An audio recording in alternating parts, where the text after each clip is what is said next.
onda sam naletela knjigu Sanovnik i Gledanje u šolju. I to je mene zabavljalo. I mislim, zadnji put sam gledala davno kada sam se počela da radim u banci, kad sam rekla kolegi, ja Bože, što je tvoja pokojna mama bila jako dobro žena, ona je taj dan umrla, ja od tad ne gledam šolju. Ja Bože. Mislim, ne gledam u šolju. Ona je bila živa kad ste vi rekli. Rekla sam da je bila divna i da je bila jako dobra. Da što je vaša mama bila divna i bila dobra žena i tako vi ste verovatno na nju, sad su svi pokojni, on se zvao Đorđe, radio kod nas u banci na centrali i on kaže, Ksenija, pa moja mama je živa, tu noć umrla. Ja sam rekla ne gledam više. Današnja priča prati život žene koji je po mnogo čemu zanimljiv, na momente potresan. Ona je sa 13 godina doživjela i preživjela kliničku smrt. Nakon toga kreće period u kojem ona predviđa stvari. Sad ćemo da vidimo da li je to nestalo ili se pojačalo. Nažalost, nekoliko godina kasnije, dakle tada već kao devojka, prolazi kroz borbu sa kancerom. Ostanite sa nama, ovo je podcast Vivere, život kao takav. Moja današnja gošća Ksenija Krkljuš, penzionerka iz Novog Sada. Dobar dan i dobrodošli. Dobar dan, bolje vas našla. Drago mi je što ste pristali da budete gost podcasta. Vraćamo se na trenutak kada imate 13 godina. Na operacionom stolu ste, u pitanju je operacija bruha. Šta se dešava nakon toga i kako dolazi do te kliničke smrti? Pa vidite ovako, ja sam imala taj bruh na pupku od rođenja, pošto babica koja je mamu porodila kod kuće nije dobro to vezala i onda jako sam puno plakala kao dete, mama nije ni imala mleka pa me komšinica dojila, zahvaljujući njoj sam danas živa. To je jedna drugi deo mog života i kada sam otišla na operaciju bruha na pupku, znači u bolnicu na hirurgiji u Novom Sadu, operacija protekla dobro, posle toga su me doneli odmah u sobu i posle anestezije sam ja doživjela kliničku smrt. Ja tad nisam znala šta se to meni desilo. Pored mene je bio moj pokojni ujak, on je radio na hirurgiji u Novom Sadu i 15 minuta sam bila bez svesti, mrtva. Znači, što kaže ravna crta na ekranu. To moje iskustvo je meni i danas u mojoj glavi posle toliko godina. I znači ja sam znala sam da sam to ja, ali nisam vidjela sebe. Znači mnogi ljudi su prošli taj deo puta, ali ja kažem ili nisu dobili blagoslov da o tome pričaju ili se plaše. Puno ljudi mi se javlja. Znači ja sam prošla kroz jedan crni tunel, bila sam kao svetlost, išla sam prema ogromnoj svetlosti, a taj crni tunel to je bilo kao crna smola. Ne mogu ja to da uporedim, jer to sve što sam doživjela u ovom zemaljskom životu nisam doživjela. Pa ni kao pisac, ni kao čovjek i kao penzioner nemam reči da bih to opisala, jer nemamo to iskustvo u ovom zemaljskom životu. Znači, ogromna sam svetlost, izlazim na jednu prelepu livadu.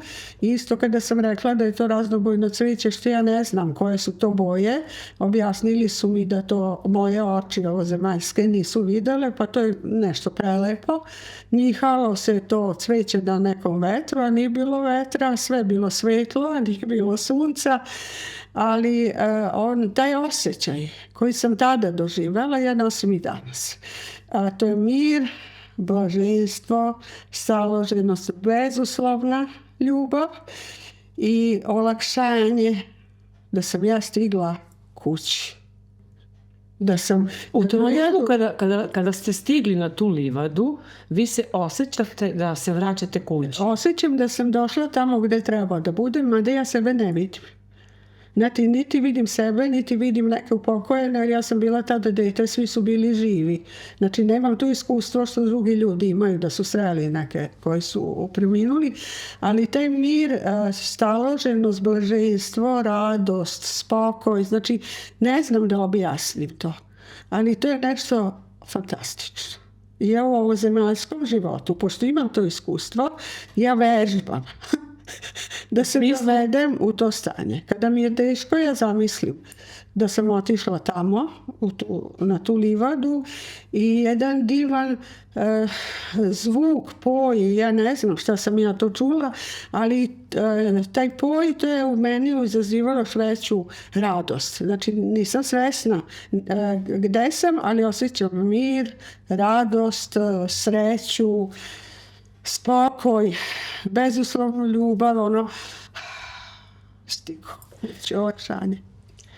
Dok vi prolazite kroz, idete ka tom polju, pretpostavljam da je porodica, uključujući i lekarsku ekipu, u potpunom haosu. Da li vi čujete neke zvuke s polja? Ne čujem nikakve zvuke s polja, jedino što me prenelo iz tog blaženstva i što me, mislim, sad znam da sam se onda vratila, ali tada je samo bio grub, izuzetno grub muški glas. Neki ljudi su čuli i ženski, ja sam čula muški, samo me pitao šta ćeš ti tu. I ja sam rekla, ja sam došla. Kaže, nije tvoje vrijeme, vraća se. Ja kažem neću i u tom vrisku, u tom bolu, to je najveći, kako sam doživjela bezuslovnu ljubav, mir, a i tako sam doživjela nevjerovatnu bol. Tada sam spoznala, posle u životu sam je doživljavala i u ovom životu, ali mislim da je ta bol još bila veća tamo. Znači, ja vrištim i neću. U tom momentu dolazim sebi u bolnici, ujak me poliva sa nekom vodom, šamara mi, moj nadimak je Nena i on viče, Nenac, vrati se. I umišljam da se vratim. Znači, dolazim sebi u bolničkom krevetu i ja nisam bila svesna. Dete sam. Šta mi se to desilo? Ali znam da sam bila tužna što sam se vratila. Neverovatno. Dakle, vi ste se vratili, hvala Bogu, jer kako biste ispričali ovu priču, kako bismo uopšte imali to iskustvo, dakle, kako bismo saznali u stvari vaše iskustvo. Sad, vi kada ste se vratili i vaš život ovde, ovozemaljski, se menja. U kom smislu? Život kreće normalnim smerom, međutim, ja u datom momentu prisustvujemo u kući, su živjeli moja dva ujaka, ujne, baba, mama, tata, ja, mislim, sestra. I ja sam prisustvujem nekoj sceni u kući. Dođe neko od komšiluka ili pričaju mama i baba i šta znam. I sad ja slušam šta oni pričaju, ali ja to sve znam. Šta će oni odgovoriti? Tu sam, ali ne mogu ništa da promenim. I ja sam to kao dete objašnjavala mami i tati, ovo je već bilo, znala sam da će ovo reći i onda i mama rekla, Bože sine, tad je bio neki doktor Urdelja u Novom Sadu i rekla je, sine, ima tebe jednu da mi završiš u ludnici. Čuti, molim te, nemoj to govoriti. Niste razumeli? Ne. Postavljam ne samo vaši roditelji, nego niko. Pa nikom drugom nisam ni pričala, nego mami i tati. Kome da priča? Da čujem da mi ptica kaže pada će kiša ili šušti lišće, šta mi lišće kaže. Onda sam tati. Moj tata je bio dimnjičar i ja kažem ceo život imam sreće.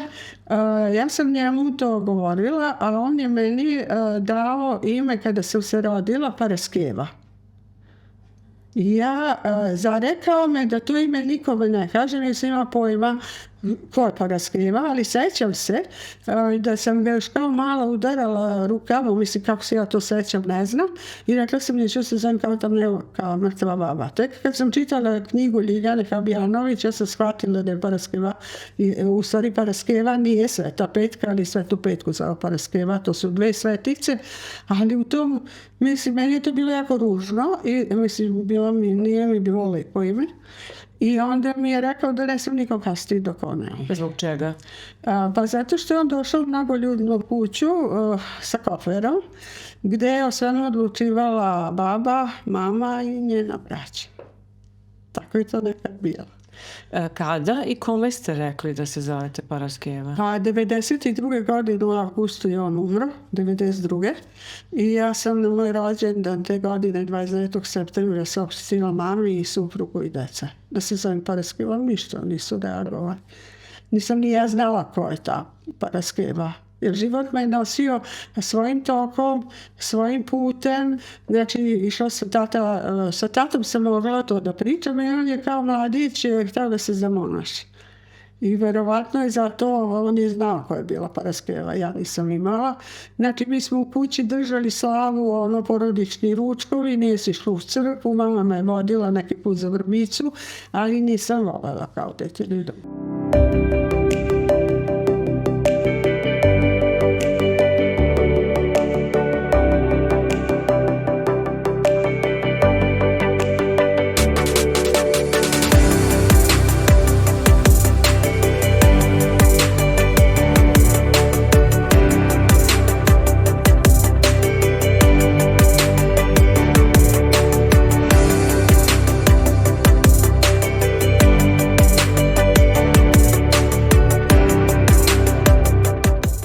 Jedan detalj. Dakle, Sveta Petka je moja zaštitnica. I nije slučajno da smo nas dve ovde danas da pričamo. Pričali smo i pre, dok smo se dogovarale, da ne postoji slučajnost. Tačno. I ja se držim toga. Dakle, mislim da neke ljude morate sresti u nekom trenutku u svom životu. Nas dve smo se morale sresti i to je za mene blagoslov. Pretpostavljam da sve ono što je kasnije dolazilo, dakle ta vaša vidovitost, jel mogu to tako da nazovem, predviđanje, prepoznavanje, ajde da tako kažem, prepoznavanje situacija, vama na neki način pomaže, ali i odmaže. Dakle, ima ta situacija gde ste vi, je li to u pitanju bio vaš kolega, gde ste mu gledali u šolju? Ispričajte taj događaj. Pa radila sam u jednoj banci u Novom Sadu. Pošto mene, vidite ovako, znači to sam bila dete. Završila školu, udala sam se 18,5 godina, sam se udala sa 19,5, rodila prvo dete sa 21,5 drugo. Znači, ali mene je to vuklo. Znači, voljela sam tako neke knjige da pročitam koliko sam imala vremena, ali imala sam znatiželj i onda sam naletela knjigu Sanovnik i gledanje u šolju. I to je mene zabavljalo. I mislim, zadnji put sam gledala davno kada sam se počela da radim u banci, kad sam rekla kolegi, ja Bože, što tvoja pokojna mama bila jako dobra žena, ona je taj dan umrla, ja od tad ne gledam u šolju. Ja Bože. Mislim, ne gledam u šolju. Ona je bila živa kad ste i rekli. Rekla sam da je bila divna i da je bila jako dobra. Da što je vaša mama bila divna i bila dobra žena i tako vi ste verovatno na nju, sad su svi pokojni, on se zvao Đorđe, radio kod nas u banci na centrali i on kaže, popu Ksenija, pa moja mama ne živa, tu noć umrla. Ja sam rekla, ne gledam više.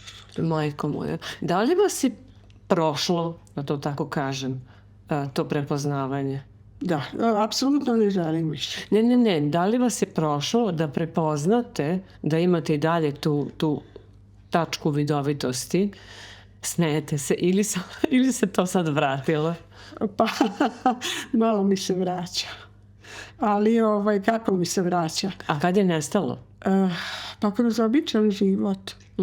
Život vas baci u svoje ralje, što bi se reklo, ali ja se sad igram sa životom. Znači u 8. deceniji sam života i igram se. I ja apsolutno 7. godina kako živim sama i nikad nisam usamljena. Najveća sreća za mene je bilo kad je bila korona, pa kad nisam smela da idem 40 dana napolje, a nešto pre toga mi je drugi partner preminuo, tako da sam imala puno vremena i da izađe i knjiga i tako dalje i da puno razmišljam i trebalo mi jako puno odluka da donesem šta dalje kao sama. Znači imam decu, imam zetove, unučiće, sve to u redu, imam knjigu, imam svašta nešto, ali gde sam tu ja? Gde sam tu ja i ko sam ja? I šta treba da radim dalje? I zašto sam se vratila? Upravo to. Dakle, da li ste u vreme te samoće koja vas je zadesila u privatnom životu, da li vam se tada vratilo to? I kako se to sad oslikava? Jako lepo. O ničemu više ne mislim. Da li možete da predvidite opet neke situacije? Ne mogu. Ne mogu, nego sve prihvatam sa ogromnom zahvalnošću i sve prihvatam isto. To sam naučila. Sasvim je svejedno. Da li ste vi mene danas povredili ili ste mi rekli neku lepu reč ili bilo kom događaju da prisustujem, meni svejedno. Ja znam da će sve proći. To mi je onako, zbunjena sam, što se dosta dešava. Zbunjena sam, zato što koliko sam shvatila sve te stvari koje su vam se u životu desile, naravno spomenut ćemo i vašu borbu protiv kancera, naravno, sve to što vas se zadesilo, vas je modelovalo da budete ovo što sada jeste. I rekli ste mi da ste u međuvremenu učili da zavolite i prepoznate sebe. Da li je taj trenutak bio i to da ste se vratili ponovo tome da prepoznajete neke stvari u svom životu? Pa vidite ovako, do prve moje bolesti 1980. Ja nisam ni razmišljala ni o toj kliničkoj smrti, niti o tome. Jedino sam uvek bila drugačija od svih rođaka, kumova, prijatelja, tako da oni mene nisu razumeli. Mog supruga su jako voleli, on je pevao i bio zanimljiv, a ja sam nekako bila uvek drugčija od njih u smislu nosila sam tu bezuslovnu ljubav u sebi i silno sam htjela da je osjetim ponovo. Ali sam je tražila od drugih ljudi. A ne od sebe? Ne. Nisam razumela, mislim da tek unazad ovih 7 godina razumem da je ta bezuslovna ljubav u meni i da je prvo treba da dam sebi. Jer da sam je znala dati sebi, ja se nikada ne bih razbolila. Upravo to, ja potpuno vas razumem, dakle, s obzirom na to da sam i ja prošla kroz borbu sa kancerom i ne treba osjećati žaljenje, ne treba osjećati žaljenje zbog čega nešto nismo vidjeli kada smo trebali da vidimo, pa onda se ne bismo razbolele i tako dalje. Treba, dakle, biti zahvalan na tome, ali povratak sebi jeste najvažnija stvar. Dakle, vi ste 80. imali jedan kancer, pa onda imamo 91. pa 96. Ti teški dani su vam verovatno uz ovo, dakle prepoznavanje, pomogli da nekako preživite. Pa da, pitala sam se. Ja nijednu moju bolest nisam smatrala nečim zlom, nego sam išla logikom da sam dobila nešto, da ja nešto treba da naučim i onda sam stalno tražila odgovor u sebi. Šta ja treba da naučim?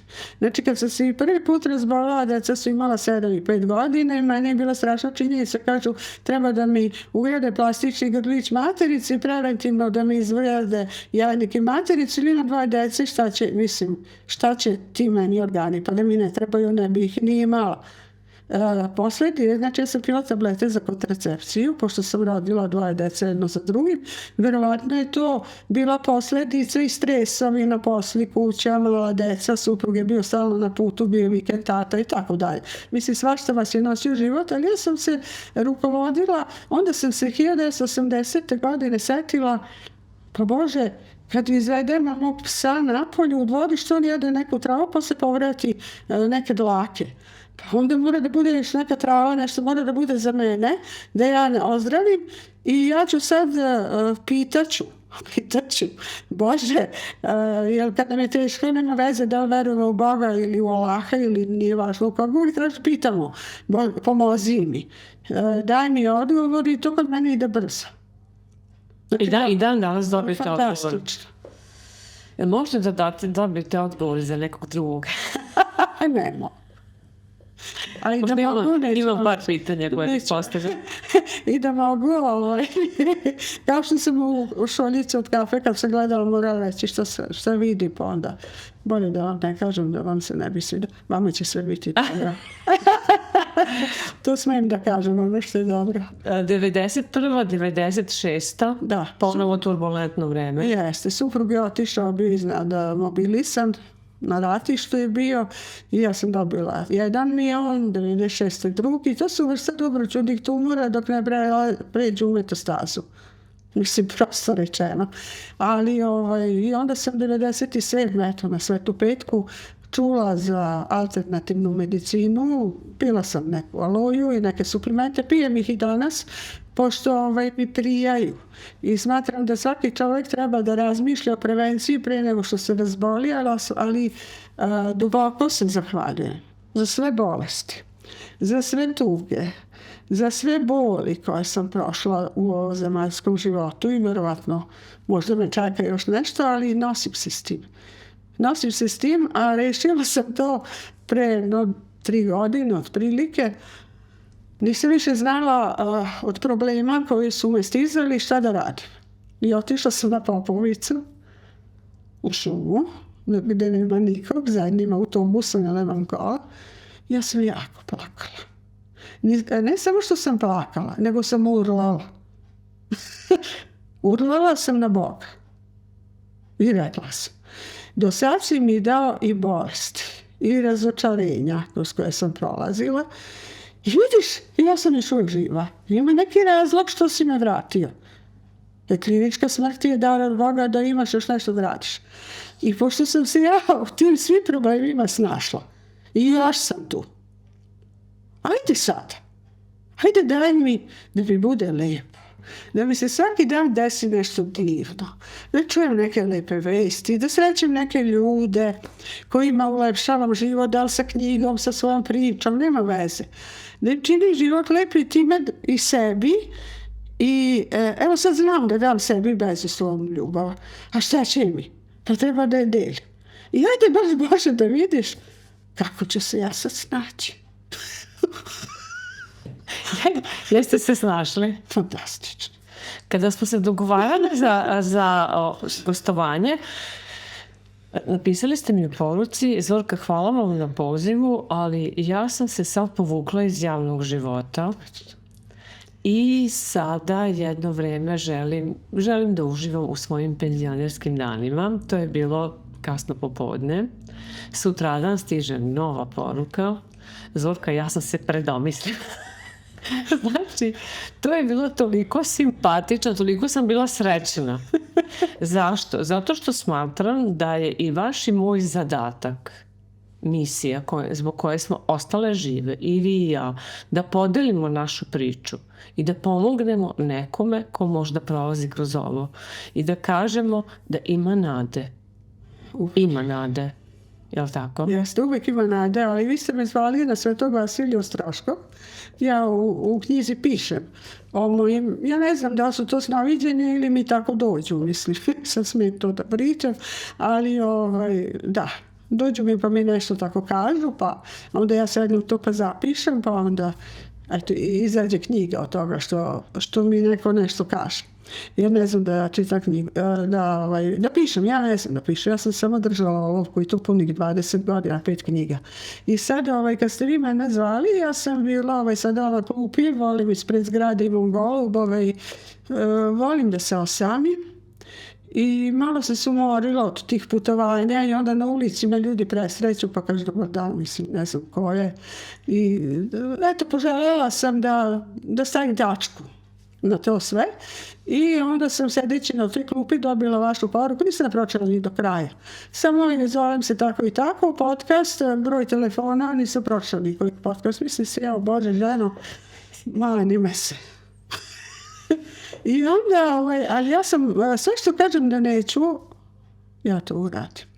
Moram biti vrlo oprezna. Kazala su mi da si ti mama pomala beža. Kaže, neću, pa uradiš. Mislim, i onda sam ja, znati, želja me vukla. Sutra dan sam ustala, otvorila vaš YouTube kanal, otvorila vaš profil.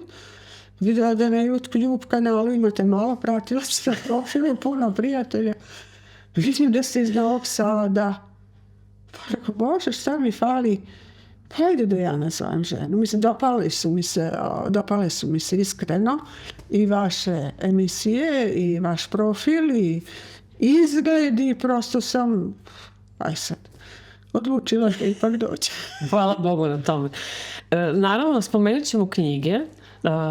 Ovo je 5. Zove se Ustani pre nego što i ti padneš, sine moj. A pokazat ću je sad samo na trenutak, pa ćemo kasnije to još malo posnimiti. Dakle, ovo je 5. knjiga koja u stvari je lična ispovest. Sve su ispovest. Takva vrsta knjige, u principu malo ih je. Ajde, ne možemo reći da ih nema, ali ih je malo. Otkud ta potreba da i na papiru ostane zapisano? Rekli ste ja nisam pisac. Samim tim što želite da podelite neko svoje iskustvo, vi ste pisac. I ako sednete i to stavite na papir. Vidite, napisala sam 7. Jedna je samo audio verziji, zove se Čudo života. Znači nije izašla knjiga, može da se sluša besplatno na YouTube-u. Ova je izdata, prosto rečeno, znači nisam voljela da idem u crkvu, mama me vodila za Vrbicu i onda bi mi morala kupiti ili džemper ili kod Nešića posle Stičarice, to je bilo staro u Novom Sadu. Znači ja sam 8. generacija rođena na Salajci, moje deca, unučići su 10. rođena u Novom Sadu i nisam voljela da idem, rođak jedan je bio pop i onda sam ja posmatrala kakav je on u mantiji, kakav je kad dođe kod nas i da ne pričamo o tome i moja verziji prema crkvi. Međutim, 7. januara 1997. godine bili smo deca i ja i suprug na koncertu našeg kantautora Balaševića. On je za Badnje večer držao koncert u Sava centru. To je moj brat po majčinskom mleku, inače komšija prvi bio, zahvaljujući njegovoj mami sam živa. I mi smo se vratili sa koncerta kasno u noć i bio je zadnji dan 7. januara da će biti Bogorodica Trojeručica sa Hilendara u Novom Sadu, gdje sam ja htjela da se naspavam, ja sam cijele nedelje radite i da idem kod mame i tate na ručak za Božić, baš ću sad da stojim tamo u crkvi da čekam u redu, međutim moje su insistirale. I ja sam rekla da je crkva nešto što, eto, treba da se da neki tamo novac i imala sam verziju. I onda one su insistirali i ja sam ajde. Mi smo stajali čitavo čudo u redu i sad ja sam njima dala po 50 dinara. Toliko je bio nekada autobus crvena ovako i sad su od 50 dinara crvene.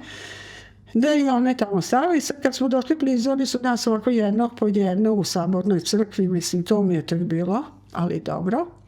Ja sam stala pred ikonu Bogorodice Trojeručice sa Hilendara koja je veličina ovog stola. Ništa ne znajući o njoj, ali ja ništa nisam ni vidjela. Ja sam samo osjetila svetlost da je ušlo u mene. Blaženstvo, trenutak neki koji isto kao kad sam umrla. Znači, blaženstvo jedno i izašla sam napad i rekao, Bože, deco, što je lijepa ova ikona. Konačno sam bila u crkvi da ne moram ništa da platim. Pa kaže, kako mama nije bila. A pored toga je bio neki pliš, pa rupa, mislim, ja tu ništa. Veru gledate prema veri, ne prema instituciji. Dakle, to je moj odnos. Dakle, ako ste neko ko je verujući, onda imate veru u sebi, jel tako, u svom srcu.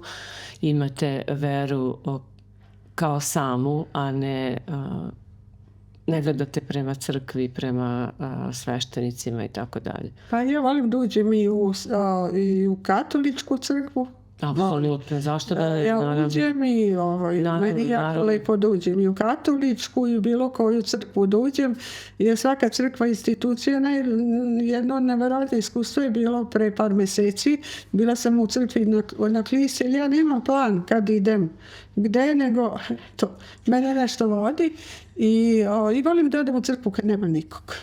Volim da sam sama. Isto. I u tom momentu ušle su njih 4-5 žena, tamne puti, da li su muslimani, da li su, ne znam ko su. One su ušli, izule su se, kad su ušli u crkvu, izule su se, došle su, šidile su ruke, klanjale su se i meni su potekle suze. Onda su sele I ja sam došla pored njih i ovako poklonila se njima i oni meni. Došli su, tražili su spas. Da li su, ne znam koje su vere, tamne su puti bile, ali nema veze. Mi smo se pozdravile sa ogromnom ljubavlju. To ja neću zaboraviti nikad. Zato što je ljubav jedna. Pa to kažem. Tako da crkva je institucija u kojoj rade zaposleni ljudi, popovi. Ja imam mog duhovnika koga poznajem godinama. On je stvarno duhovnik. On je u penziji, ali različiti su ljudi. Različiti su ljudi, ljubav je jedna. Jeste.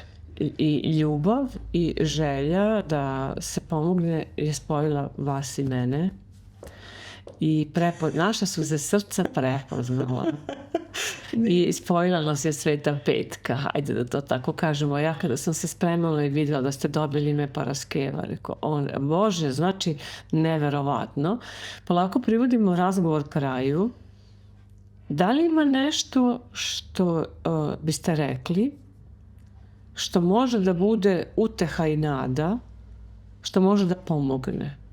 Pa vidite ovako, ima. Nisu nas učili da bezuslovnu ljubav dajemo sebi. Ja zagrlim sebe ujutru pred ogledom i kažem što ja tebe, Ksenija, volim. I prihvatam te. Baš tako kakva jesi, sa sedom kosom, sa svakom borom. Pitaj me što se ne farbam. Pa neću, to nisam ja. Jako ste lepi, to sam odmah rekla. I ovo sam ja. I prihvatam sebe, prvo sebe. I sve druge ljude onakve kakve jesu. I apsolutno nikoga ne želim da menjam. Samo mene i moj pogled na određenu situaciju u kojoj dođem i uvek kažem pa ovo je za neko veće dobro moje i za tog sa kim pričam.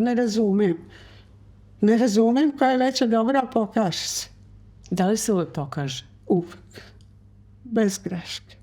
Jer morate imati nešto u sebi da bi to dali. A ja sam godinama, decenijama tražila, molila. Ima naslov u knjizi koliko košta ljubav. Da li košta jedna kuća, auto, stan. Za mene je ljubav kada uzberem maslačak i kad je zreo, kada ga dunem. Onda ta ljubav se širi. Hvala vam, Ksenija. Hvala vam na ovoj prelepoj priči, hvala vam na knjizi koju sam dobila. Hvala vam puno. Prometej je li tako izdavač? Nije od mene. Aha, mogu me naći na Facebooku ili na Instagramu. Dobro. Nemam još puno komada. Ako su zainteresovani, ako žele da pročitaju jednu ispovest, mogu da vas pronađu. Hvala vam puno. Priča je bila fenomenalna. Biće prilike da se ponovo vidimo nas dve. Kako Bog da. Hvala vam puno. Dakle, nadam se da ste i vi uživali u jednoj životnoj ispovesti. Moje današnje gošće je Ksenija Krkljuš. Prelepo mi je bilo, stvarno mislim da ništa nije slučajno, kao ni ovaj naš današnji susret. Sledeće nedelje pripremamo isto jednu vrlo zanimljivu temu. Ostanite zdravo i vidimo se uskoro. Pozdrav!